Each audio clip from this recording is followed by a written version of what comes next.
രോഗസൗഖ്യ പ്രാർത്ഥനയിലേക്ക് പ്രവേശിക്കുകയാണ്.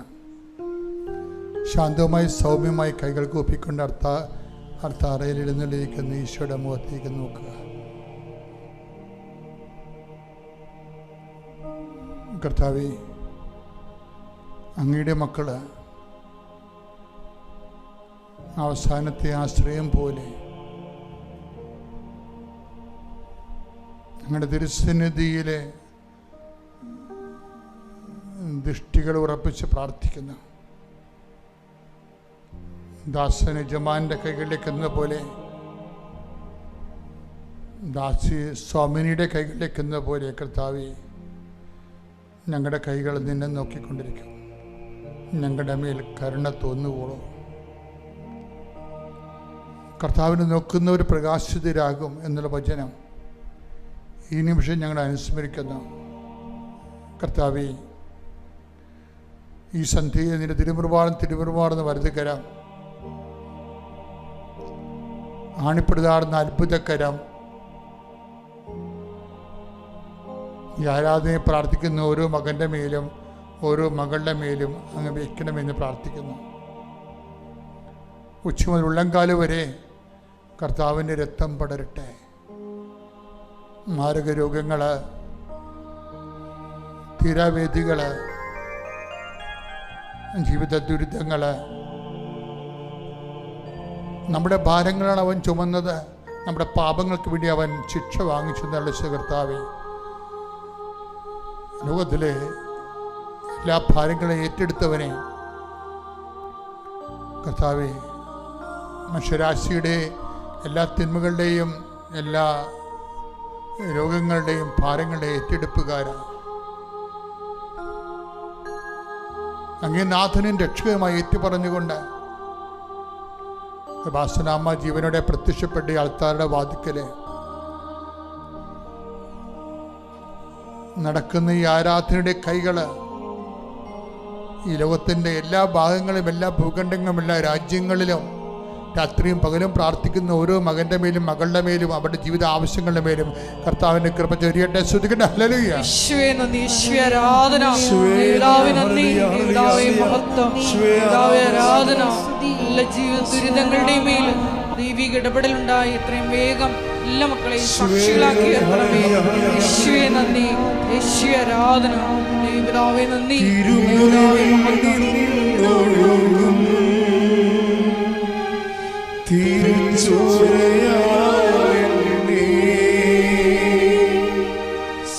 സുഖമാക്കണേ ഈശോ,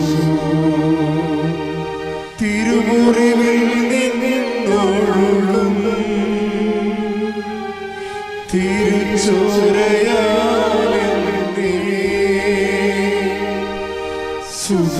സുഖമാക്കണേ ഈശോ. കർത്താവേ, മനസ്സിൽ സങ്കടം കുവിഞ്ഞു കൂടുന്നവരെ ആരും സഹായിക്കാനില്ലല്ലോ, ഒരു രക്ഷപ്പെടാനുള്ളൊരു ചിന്ത പോലും എൻ്റെ മനസ്സിൽ വരണില്ലല്ലോ എന്ന് ഓർത്ത് വിഷമിക്കുന്നവർക്കെല്ലാം ഈ രാത്രിയിൽ അവർ രക്ഷപ്പെടാനുള്ള മാർഗങ്ങൾ കാണിച്ചു കൊടുക്കണമെന്ന് പ്രാർത്ഥിക്കുന്നു. എത്രയോ വ്യക്തികൾക്ക് പരിശുദ്ധമ്മ നേരിട്ട് പ്രത്യക്ഷപ്പെട്ടിരിക്കുന്നു. കർത്താവെ, പ്രത്യക്ഷപ്പെടാതെയോ അല്ലാതെയോ അങ്ങനെ ആശ്രയിച്ച് ജീവിക്കുന്ന മക്കളുടെ മേൽ അങ്ങയുടെ ഔദാര്യവും കൃപയും ചൊരിയണമെന്ന് പ്രാർത്ഥിക്കുന്ന നടുവേദനയുള്ളവരെ, നടുവേ കാരണം ജോലിക്ക് പോകാൻ പറ്റാത്തവരെ, വാതരോഗികള്, കർത്താവ് അസ്ഥി ഉരുക്കമുള്ളവരെ, കർത്താവിൻ്റെ സ്പർശനത്താൽ മാരക രോഗങ്ങൾ യേശുവിൻ്റെ നാമത്തിൽ മാറിപ്പോകട്ടെ. ശ്വാസകോശ രോഗികൾ, സ്പൈനൽ കോഡിൻ്റെ അസുഖമുള്ളവരെ, സ്പോണ്ടിലോസിസ് അസുഖമുള്ളവരെ, കർത്താവ് ബ്രെയിനിലെ കുരുക്കളും മുഴകളും ഉള്ളവര്, ഉദരരോഗികൾ, ഹൃദയരോഗികൾ, കർത്താവിൻ്റെ നാമത്തിൽ തിരുമുറുപാടെന്ന് വലത് കർത്താവ് സ്പർശിക്കപ്പെടട്ടെ എന്ന് പ്രാർത്ഥിക്കുന്നു. ചിരങ്ങ് രോഗികൾ, ത്വക്ക് രോഗികൾ, കർത്താവിൻ്റെ വിശുദ്ധമായ രക്തത്തെ കഴുകപ്പെടുത്തുന്ന പ്രാർത്ഥിക്കുന്നു. എൻ്റെ കർത്താവിൻ്റെ ഉന്നതമായ നാമത്തിൽ സഭയുടെ അധികാരത്തെ കുറിച്ചിൻ്റെ അടയാളം ദൈവശക്തിയാൽ മാറിയ രോഗങ്ങൾ ഈശോ നാമത്തിൽ മാറിപ്പോകൊണ്ട് ശ്രുതികട്ടെ. ഹല്ലേലൂയ.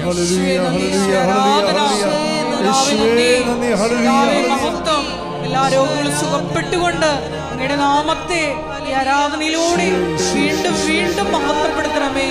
യേശുവേ നന്ദി. തിരുമുറിവിൽ നിന്നൊഴുകും തിരുച്ചോരയാലെന്നെ സുഖമാക്കണേ ഈശോ. തിരുമുറിവിൽ നിന്നൊഴുകും തിരുച്ചോരയാലെന്നെ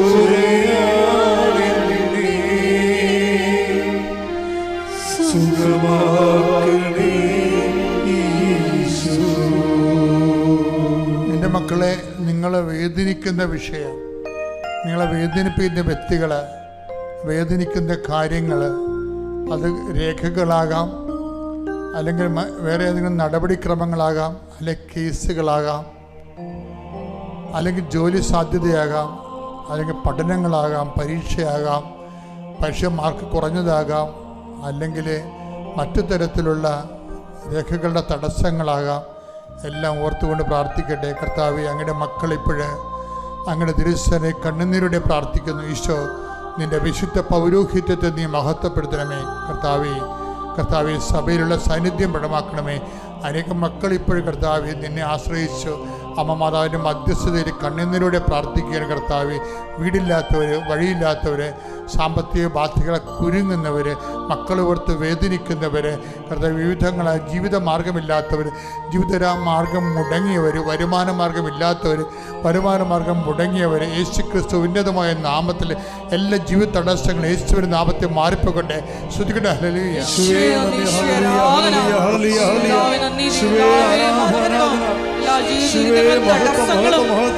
പോയിക്കൊണ്ട് ആരാധനയിലൂടെ വീണ്ടും വീണ്ടും മഹത്വപ്പെടുത്തണമേ.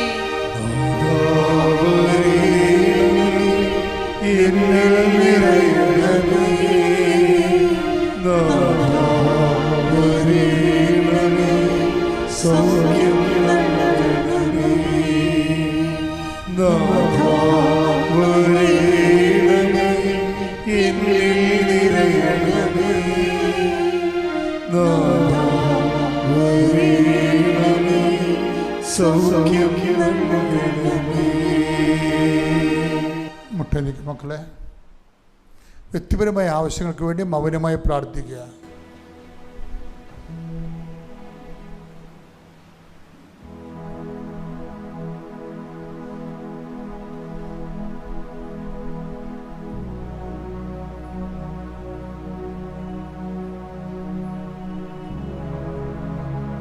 പ്രിയമുള്ളവരെ, സമാപന ആശീർവാദം സ്വീകരിക്കുക. ശിരസ് നമിച്ച് നമുക്ക് ദിവ്യകാരുണ്യനാഥന്റെ ആശീർവാദം സ്വീകരിക്കാം.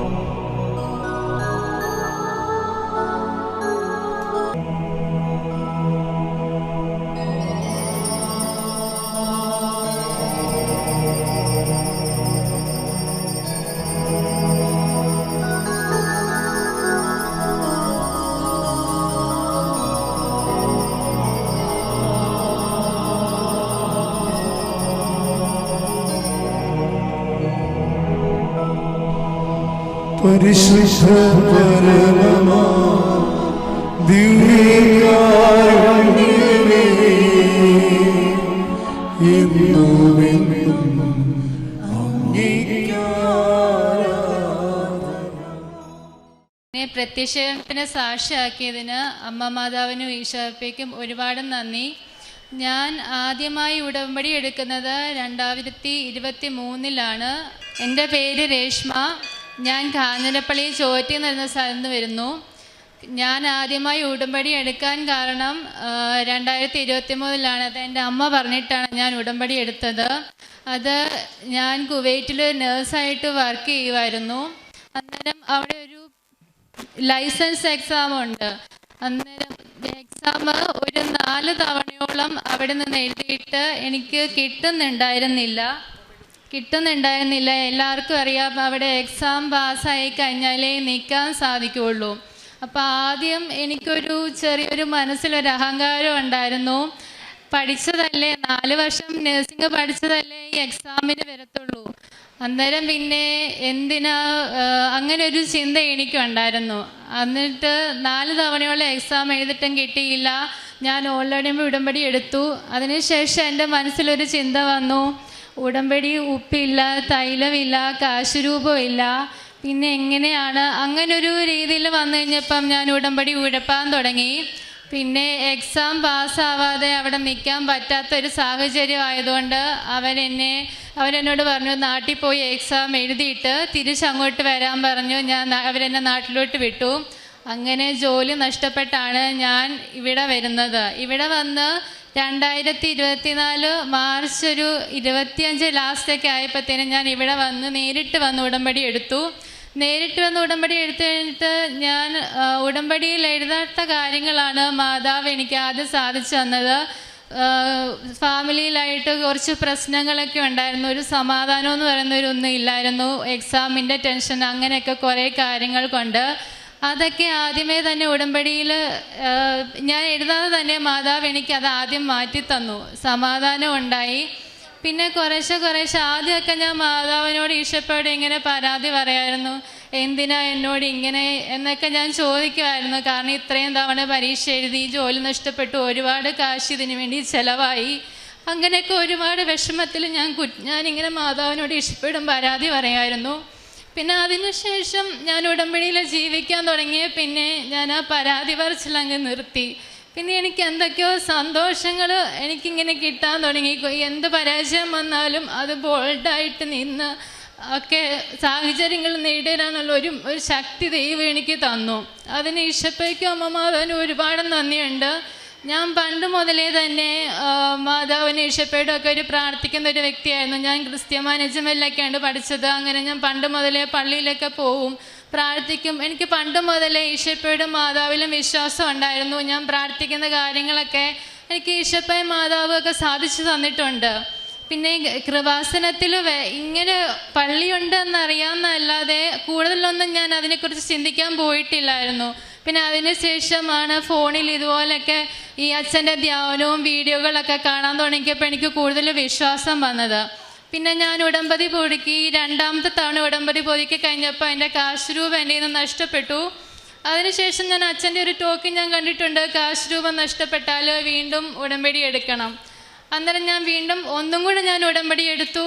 അത് ഈ 2025 ഉടമ്പടി എടുത്ത് കഴിഞ്ഞിട്ട് വീണ്ടും ഞാൻ ഉടമ്പടി പുതുക്കി. 2ാമത് ഉടമ്പടി പുതുക്കി കഴിഞ്ഞതിന് ശേഷമാണ് ഞാൻ അന്നേരം 7ാമത്തെ തവണയാണ് പ്രോമെട്രിക് എക്സാം എഴുതുന്നത്. അപ്പം തന്നെ അത് ആലോചിച്ച് നോക്കി, OET IELTSഉം അങ്ങനെയുള്ള കാര്യങ്ങളൊക്കെ 5 തവണ 6 തവണ 7 തവണ എന്നൊക്കെ എഴുതുന്ന ഒരുപാട് ആൾക്കാരുണ്ട്. പക്ഷെ ഞാൻ പ്രോമെട്രിക് 7 തവണ എഴുതുമെന്ന് പറയുമ്പോൾ എൻ്റെ അവസ്ഥ അത്രയ്ക്ക്, ഞാൻ അന്നേരം എക്സാമിന് മുമ്പ് ഞാൻ ഇവിടെ വന്ന് മാതാവിനോട് പ്രാർത്ഥിച്ചു, ദൈവമേ മാതാവി തന്നെ ലാസ്റ്റത്തെ തവണയാണ്, ഇനി എനിക്ക് പരീക്ഷ എഴുതാനുള്ള പൈസയില്ല, ഞാൻ 0 ആയിട്ട് നിൽക്കുകയാണ്, ഇനി പരീക്ഷ എഴുതാനുള്ള പൈസയില്ല, എനിക്കിനി വേറൊരു മാർഗം എൻ്റെ മുമ്പിലില്ല, അമ്മ മാതാവ് ഈശോയും തന്നെ എന്നെ ജയിപ്പിച്ച് തന്നെ പറ്റുള്ളൂ, എനിക്ക് വേറൊരു മാർഗ്ഗമില്ല എന്ന് പറഞ്ഞ് ഞാൻ ഇവിടുന്ന് കരഞ്ഞ് പ്രാർത്ഥിച്ചിട്ട് പോയി. ഈ എക്സാം എഴുതുന്നതിന് മുമ്പ് ഞാൻ ഒരു ദിവസം വൈകുന്നേരം പ്രാർത്ഥിക്കുമ്പോഴത്തേനും എനിക്ക് തിരിയിൽ ഈശോയുടെ രൂപം ഇങ്ങനെ തെളിഞ്ഞ് കണ്ടു. ഞാൻ ഒരു 5-10 മിനിറ്റോളം ഞാൻ ഫോണിൽ ഞാനിങ്ങനെ കണ്ടു. ഞാൻ ഫോണിൽ ഫോട്ടോ എടുത്തിട്ടുണ്ട്. അങ്ങനെ ഞാൻ കണ്ട് അതിന് ശേഷമാണ് ഞാൻ എക്സാം പാസ്സാവുന്നത്. എക്സാം ഞാൻ എഴുതാൻ പോകുമ്പോൾ ഈ ഉടമ്പടി കാശ് രൂപം തൈലവും എല്ലാം ഞാൻ കൊണ്ടുപോയി. അവിടെ പോയിട്ട് എനിക്കൊരു വൈകുന്നേരമായിരുന്നു എക്സാം. അവിടെ ചെന്നു അവരെ ആരും കാണാതെ ഒരു സ്ഥലത്ത് ഞാൻ ഒപ്പിട്ട് ഞാൻ പ്രാർത്ഥിച്ചിട്ട് ഞാൻ എക്സാം സെൻറ്ററിൽ കയറിയിരുന്നു. നോക്കുമ്പം എനിക്ക് ആകെ കൂടെ 3-5 ക്വസ്റ്റ്യൻ ആകെ അറിയാവുള്ളൂ ആൻസർ. 55% മാർക്കും വേണം. ഞാൻ ഇതുവരെ എഴുതിയതിൽ ഏറ്റവും പാടുള്ള ഒരു എക്സാം എന്ന് പറയുന്നത് അതായിരുന്നു. എൻ്റെ മാതാവെ ഞാൻ തോറ്റുപോയല്ലോ എന്ന് വിചാരിച്ചുകൊണ്ട് എനിക്ക് എന്തൊക്കെയോ ഞാൻ അവിടെ കാണിച്ചു വെച്ചു. ഇതിൻ്റെ ഇടയ്ക്ക് ഞാൻ വിശ്വാസപ്രമാണം ചൊല്ലാൻ മറന്നില്ല. ഞാൻ അത് മാത്രം ചൊല്ലിക്കൊണ്ട് ഞാനത് സ്ക്രോൾ ചെയ്ത് എത്രയും ക്വസ്റ്റ്യൻ 150 ക്വസ്റ്റ്യൻ ഉണ്ടായിരുന്നു. അത്രയും ഞാൻ അവിടെ ചെയ്തിട്ട് ഇറങ്ങിയിട്ട് ഞാൻ എൻ്റെ ഹസ്ബൻഡിനോട് പറഞ്ഞു, ഞാൻ തോറ്റുപോയി എന്ന് എനിക്ക് തോന്നുന്നത്. പക്ഷെ എനിക്കൊരു സങ്കടമോ വിഷമോ അന്നേരവും വന്നില്ല. ഇതില്ലെങ്കിൽ ഞാൻ വേറെ എന്തെങ്കിലും നോക്കുമെന്നുള്ള രീതിയിൽ എനിക്ക് മനസ്സിന് ധൈര്യമായിരുന്നു. സാധാരണ എക്സാം കഴിഞ്ഞ് ഇറങ്ങിക്കഴിയുമ്പോഴത്തേനും ഒരു 5 മിനിറ്റ് പോലും വേണ്ട. എക്സാം സെൻറ്ററിൽ നിന്ന് താഴെ ഇറങ്ങുമ്പോൾ അന്നേരം നമ്മുടെ മെയിൽ ഐ ഡിയിൽ റിസൾട്ട് വരുന്നതാണ്. അന്നത്തെ ദിവസം എനിക്ക് റിസൾട്ട് വന്നിട്ടില്ല. രാത്രിയായിട്ടും വന്നില്ല. അത്രയൊക്കെ ഞാൻ ടെൻഷനോടെ നോക്കുന്നുണ്ട്. രാത്രിയായിട്ടും വന്നില്ല. പിറ്റേ ദിവസം വെളുപ്പിനെ ഞാൻ 5:30 ഇവിടുത്തെ പ്രത്യക്ഷ പ്രാർത്ഥന ചൊല്ലാൻ ഇരുന്ന് പ്രാർത്ഥിച്ചുകൊണ്ടിരിക്കുന്ന സമയത്ത്, ഈ പരീക്ഷയുടെ കാര്യം പോലും പ്രാർത്ഥിക്കുന്ന സമയത്ത് എൻ്റെ ഹസ്ബൻഡ് എന്നെ ഫോണിൽ നോക്കിയിട്ട് പറഞ്ഞു, എടി റിസൾട്ട് വന്നു എന്ന് പറഞ്ഞു. എനിക്ക് വല്ലാത്തൊരു അത്ഭുതമാണ് സംഭവിച്ചത്. കാരണം ഞാൻ പാസ്സാവുമെന്ന് എനിക്കൊന്നും അറിയത്തില്ലായിരുന്നു. ഞാൻ പറഞ്ഞില്ല, ആകെ കൂടെ കുറച്ച് ക്വസ്റ്റ്യൻ മാത്രമേ അറിയത്തുള്ളൂ. ആ ക്വസ്റ്റ്യൻ കൊണ്ടൊന്നും അറിയാവുന്ന ആൻസർ കൊണ്ടൊന്നും ഇത്രയും 55% മാർക്ക് മേടിക്കാൻ പറ്റത്തില്ല. അത്രയും വലിയൊരു കൃപ അനുഗ്രഹമാണ് എൻ്റെ ഈശോപ്പെ അമ്മ മാതാവ് എനിക്ക് തന്നത്. അതിനുശേഷം ഞാൻ മൂന്നാമത് പുതുക്കിയതിന് ശേഷം ഇവിടെ ഞാൻ സാക്ഷ്യം പറഞ്ഞപ്പോഴത്തേനും എന്നോട് പറഞ്ഞു, വിസ വന്നിട്ടില്ലല്ലോ, വിസ വന്നു കഴിഞ്ഞ് സാക്ഷ്യം പറഞ്ഞാൽ മതി എന്ന് പറഞ്ഞു. പിന്നെ മൂന്നാമത്തെ പുതുക്കലിന് ശേഷം കുറച്ചൊരു താമസം ഉണ്ടായിരുന്നു കാര്യങ്ങൾക്കൊക്കെ. കാരണം എനിക്ക് വിസ വന്നില്ല, വേറെ ഒന്നും ആ സംഭവം നടന്നില്ല. പിന്നെ എൻ്റെ എന്നോട് തിരിച്ച് എക്സാം പാസ്സായി നീ തിരിച്ച് വന്ന് അവരെന്നോട് എടുക്കാമെന്ന് എന്നോട് ഹോസ്പിറ്റൽ മാനേജ്മെൻറ്റ് പറഞ്ഞു. അതുപോലെ തന്നെ ഞാൻ എക്സാം പാസ്സായി എന്ന് അവരറിഞ്ഞപ്പോൾ അവരെന്നെ തിരിച്ച് വിളിച്ചു. എന്നോട് പറഞ്ഞു, നീ അങ്ങോട്ട് തന്നെ വാ എന്ന് അവരെന്നോട് ഇങ്ങോട്ട് പറയുമായിരുന്നു. അങ്ങനെ അങ്ങോട്ട് തന്നെ പോകാൻ വേണ്ടി വിസയൊക്കെ അവർ തന്നെ, എനിക്ക് വിസയ്ക്ക് പൈസയൊന്നും കൊടുക്കേണ്ട, അവർ തന്നെ എനിക്ക് വിസയൊക്കെ ഇങ്ങോട്ട് അയച്ചു തരിക ചെയ്തത്. അന്നേരം അതിൻ്റെ ഇടയ്ക്ക് ഈ മൂന്നാമത് പുതുക്കി കഴിഞ്ഞപ്പോൾ ശേഷം ഒരു ചെറിയ തടസ്സങ്ങളൊക്കെ ഉണ്ടായി. എൻ്റെ സർട്ടിഫിക്കറ്റുകളൊക്കെ അവരവിടെ അപ്ലൈ ചെയ്തപ്പോഴത്തേനും കുറച്ച് റിജക്ഷനൊക്കെ വന്നു. അന്നേരം ആ സമയത്ത് ഞാൻ അന്നേരം തന്നെ light and candle prayer request ഇട്ടിട്ട് ഞാൻ പ്രാർത്ഥിച്ചു, ഈ തടസ്സങ്ങളെല്ലാം മാറ്റിത്തരണമെന്ന് പ്രാർത്ഥിച്ചു. 2-3 ദിവസത്തിനുള്ളിൽ എൻ്റെ ഈ തടസ്സം മാറ്റിത്തന്നു. എനിക്ക് ഈ 4ാമത്തെ പുതുക്കലിന് എനിക്ക് വിസ വന്നു. പിന്നെ വിസ വന്നതിന് ശേഷം മെഡിക്കൽ ഉണ്ടായിരുന്നു. കഴിഞ്ഞ തവണ എനിക്ക് മെഡിക്കൽ എടുത്തപ്പോഴത്തേനും ഒരു ചെസ്റ്റിന് ചെറിയൊരു പ്രശ്നം ഉണ്ടായിരുന്നു. ഈ തവണ ആ ഒരു പ്രശ്നവും ഉണ്ടായിരുന്നില്ല. മെഡിക്കൽ എല്ലാം പാസ്സായി. വിസ സ്റ്റാമ്പിങ് കാര്യങ്ങൾ എല്ലാം ദൈവത്തിൻ്റെ കൃപയാൽ നടന്നു. അതിനുശേഷം ഈ മാർച്ച് 8-ാം തീയതി, വരുന്ന 8-ാം തീയതി ഞാൻ കുവൈറ്റിലേക്ക് പോവുകയാണ്. എനിക്ക് ടിക്കറ്റ് എടുത്തിട്ടുണ്ട്. എല്ലാവർക്കും അറിയാമല്ലോ, ഇപ്പം ഈ ഗൾഫിലൊക്കെ ഇപ്പോൾ ഒരു യുദ്ധത്തിൻ്റെ പ്രശ്നം ഉള്ളതുകൊണ്ട് ഇതുവരെ എൻ്റെ ടിക്കറ്റ് ഇതുവരെ ക്യാൻസൽ ആയിട്ടില്ല.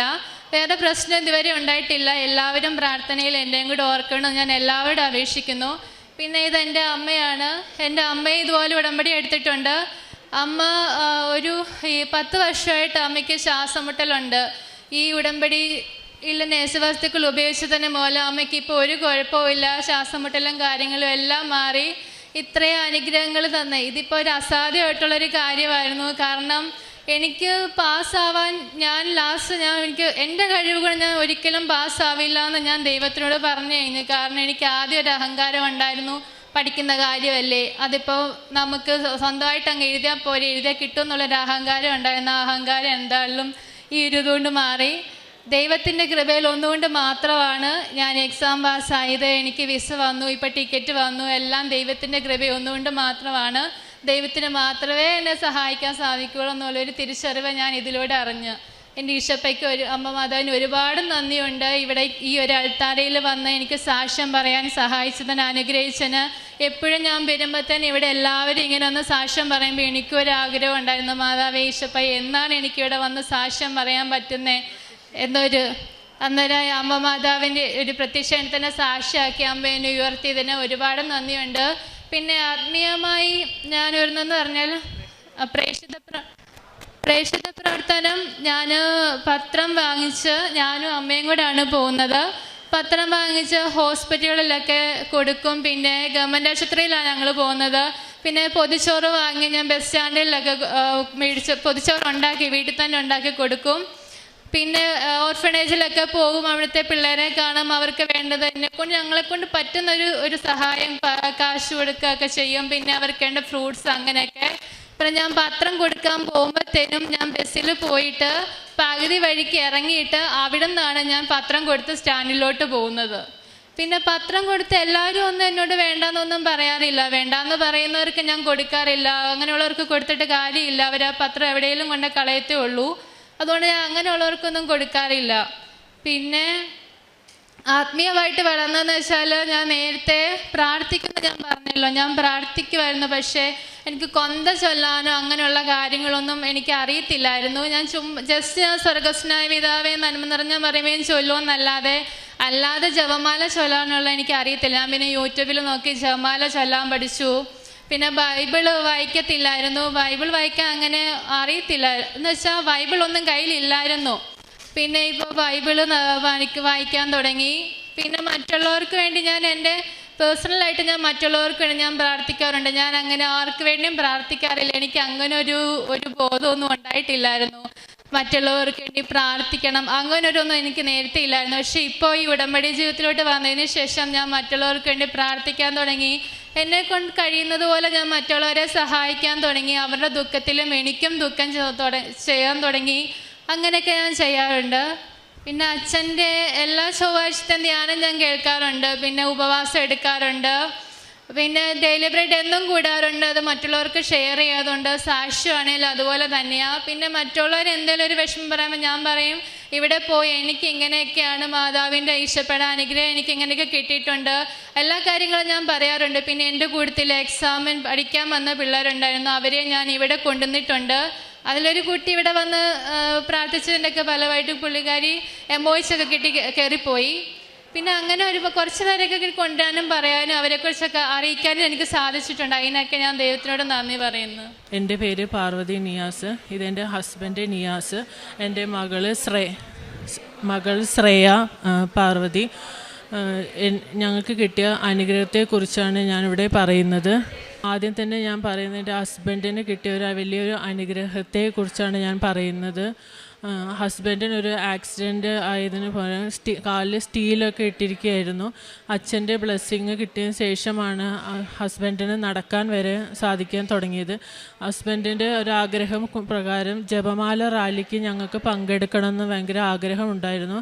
ഇപ്പോൾ കാലിന് സ്റ്റീലിട്ട് കാരണം ഇത്രയും ദൂരം നടക്കാൻ പറ്റുമോ എന്നുള്ളത് നമുക്കൊരു പേടിയുണ്ടായിരുന്നു. എന്നാൽ തന്നെയും ഞങ്ങൾ നടക്കാമെന്ന് വിചാരിച്ചു. ഞങ്ങൾ 6 മണിക്ക് ഇവിടെ എത്തി. നടക്കാനായിട്ട് തുടങ്ങി. ഹസ്ബൻഡ് വളരെ ബുദ്ധിമുട്ടിയാണ് ഹസ്ബൻഡ് നടന്നത്. 1 മണി വരെ ഹസ്ബൻഡ് നടന്നു. പക്ഷേ പിന്നെ അങ്ങോട്ടേക്ക് നടക്കാൻ പറ്റില്ല. കാരണം കാല് വേദനയും നടുവേദനയും ഒക്കെ ആയിട്ട് സ്റ്റീലിട്ടത് കാരണം ഒട്ടും തന്നെ നടക്കാൻ പറ്റാത്തൊരവസ്ഥയിലായിരുന്നു.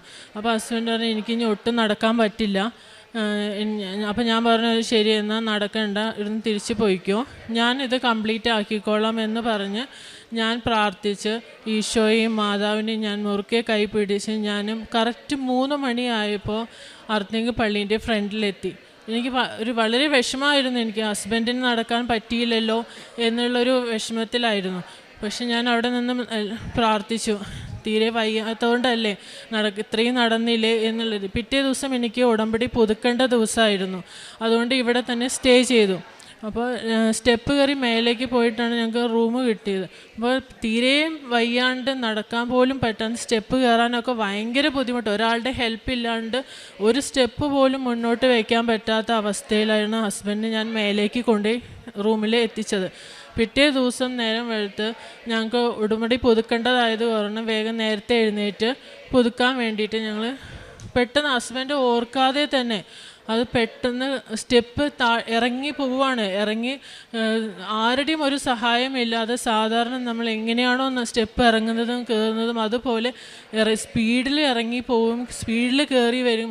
അതിന് വളരെ ഒരു അത്ഭുതമായിട്ടാണ് എനിക്ക് തോന്നി. കാരണം ഒരാളുടെ ഹെൽപ്പ് ഇല്ലാണ്ടും നടക്കാൻ പറ്റില്ല. അല്ലെങ്കിൽ നടക്കുമ്പോൾ നമ്മൾ സ്റ്റെപ്പിൻ്റെ ഒരു ഗ്രില്ല് പിടിച്ച് ഒരു സ്റ്റെപ്പിൽ കയറിയിട്ട് വേണം മറ്റേത് ഒരു കാല് 2 വെച്ചിട്ട് വേണം കയറാനായിട്ട്.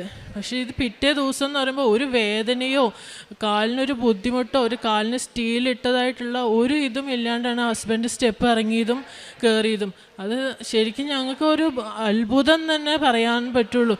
എങ്ങനെയാണത് സാധിച്ചത്? മാതാവിൻ്റെ വലിയൊരു അനുഗ്രഹം കൊണ്ട് ജപമാല റാലിക്ക് കിട്ടിയ വലിയൊരു അനുഗ്രഹമാണ്. എൻ്റെ ഈശോയ്ക്കും അമ്മ മാതാവിനും ഞാൻ കോടാനുകോടി നന്ദി ഞാൻ പറയുകയാണ്. ഇനി രണ്ടാമത് കിട്ടിയ എൻ്റെ വലിയൊരു അനുഗ്രഹം എൻ്റെ മകൾക്ക് കിട്ടിയൊരു അനുഗ്രഹമാണ്. അത് ഞാനിവിടെ എൻ്റെ മകൾക്ക് പോലും അറിയില്ല. ഞാൻ ഇപ്പോഴാണ് അവളത് കേൾക്കുമ്പോഴായിരിക്കും അവൾ അറിയുന്നുണ്ടാവുക. അവൾക്ക് 6ാം ക്ലാസ്സിലേക്ക് നവോദയയിലേക്കും സൈനികയിലേക്കും എക്സാം എഴുതിയിരുന്നു. അവൾ ഒന്നും പഠിക്കാതെയാണ്, കാരണം നവോദയം സൈനിക എന്ന് പറഞ്ഞാൽ ഭയങ്കര ടഫ് എക്സാമാണ്. അവൾ നവോദയ കുറച്ചൊക്കെ നോക്കിയിട്ടാണ് അവൾ പോയിരുന്നത്. ഒരു പ്രതീക്ഷയും ഇല്ലാതെയാണ് നവോദയ പോയി എഴുതിയതും എല്ലാം ചെയ്തത്. അപ്പം സൈനിക എന്ന് പറഞ്ഞാൽ അവൾക്കൊരു എക്സ്പീരിയൻസ് എന്നുള്ള പോലെ നീ എഴുതിക്കോ, അതിൽ ടെൻഷൻ അടിക്കണ്ട എന്നുള്ള രീതിയിലാണ് ഞാൻ പറഞ്ഞിരുന്നത്. അത്രയ്ക്കും ടഫാണ് സൈനിക. അവൾ കേരള സിലബസാണ്, ഇത് CBSE ആണ് എക്സാം വന്നിരിക്കുന്നത്. അവൾക്ക് റിസർവേഷൻ ലിസ്റ്റിൽ 75 മാർക്ക് വേണം പാസ്സാവാനായിട്ട്. ആൻസർ കീ വന്നു കഴിഞ്ഞപ്പോൾ അവൾക്ക് വളരെ മാർക്ക് കുറവാണ് വന്നത്. പക്ഷേ ഇന്നലെ രാത്രി സൈനികൻ്റെ റിസൾട്ട് വന്നു. നവോദയ ഈ എക്സ്റ്റെൻഡ് ചെയ്ത് പോവാണ്. റിസൾട്ട് വരാത്തതിൽ അതിലും വലിയ ടെൻഷനായിരുന്നു എനിക്ക്, എന്താണ് നവോദയൻ്റെ റിസൾട്ട് വരാത്തത്. അതിൽ ചെറിയൊരു പ്രതീക്ഷ മാത്രം, മാതാവിനെ ഞാൻ ഈശോ വഴി ഞങ്ങൾക്ക് ആ ഒരു അനുഗ്രഹം കിട്ടുമോ എന്നുള്ളൊരു പ്രതീക്ഷയിൽ ഞാൻ മാതാവിന് നവോദയൻ്റെ ഒരു ചെറിയൊരു പേപ്പർ എടുത്തിട്ട് ഞാൻ 75 എന്നും 80 മാർക്കൊന്നും ഞാൻ എഴുതിയിട്ട് ബൈബിളിൽ ഞാൻ വെച്ചിരുന്നു. പക്ഷെ ഇന്നലെ രാത്രി സൈനികൻ്റെ റിസൾട്ട് വന്നപ്പോൾ എൻ്റെ മകൾക്ക് 79 മാർക്കിൽ അവൾ പാസ്സായി. ഒട്ടും തന്നെ പഠിക്കാതെ പോയി എഴുതിയ എക്സാമായിരുന്നു അത്. എങ്ങനെയാണ് ഈ ഒരു അത്ഭുതം നടന്നതെന്ന് എനിക്ക് ഇത് മാതാവിൻ്റെ മധ്യസ്ഥ ഈശോ തന്ന വലിയൊരു അനുഗ്രഹമായിട്ടാണ് ഞാനിത് കാണുന്നത്. കാരണം അത്രയ്ക്കും അർഹതയില്ലാണ്ട് പോയി എഴുതിയ എക്സാമായിരുന്നു. അവൾ ഒന്നും തന്നെ നോക്കാതെ പോയി എഴുതിയ എക്സാമായിരുന്നു. അതിന് അമ്മയ്ക്കും ഈശോയ്ക്കും കോടാനുകൂടി നന്ദി ഞാൻ പറയുകയാണ്.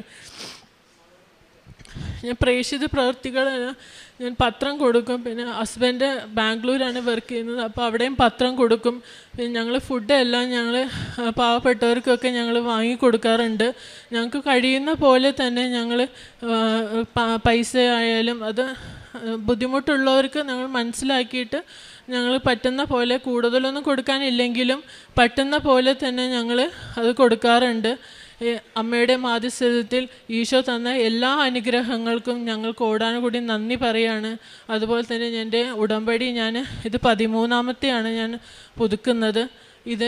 ഇതുവരെ ഞാൻ മുടക്കിയിട്ടില്ല. ഇനി ഇവിടുന്ന് അങ്ങോട്ടേക്കും ഞാൻ എൻ്റെ അനുഗ്രഹങ്ങൾക്ക് വേണ്ടിയല്ല ഇത് അമ്മയുടെ ഒരു ഉടമ്പടി എനിക്ക് പുതുക്കാന്ന് പറഞ്ഞത്. അതെനിക്ക് അമ്മയും ഈശോയും എൻ്റെ കൂടെ ഉണ്ടാവണം എന്നുള്ള ഒരു ആഗ്രഹമാണ്. എനിക്ക് എൻ്റെ കാര്യങ്ങൾ സാധിക്കുക എന്നതിലും വലുത് എനിക്ക് എൻ്റെ ഉടമ്പടിയും എൻ്റെ അമ്മയും ഈശോയും എൻ്റെ കൂടെ ഉണ്ടാവണം.